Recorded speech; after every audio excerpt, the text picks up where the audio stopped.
Hi mga guys, kumusta mga kuya? Dito tayo ngayon sa Cainta Floodway. Nakakaisang biyahe pala ako. Ito na inabot ko, umulan na ng malakas. Ayan o.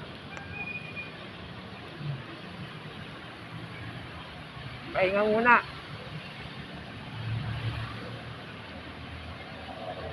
Bigla ang tagulan. Napakainit kanina. Ito pala ang kapalit ng init na naranasan natin kanina.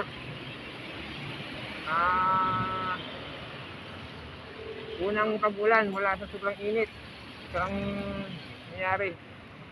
Nakakaisang biyahe pa na ako mga kap.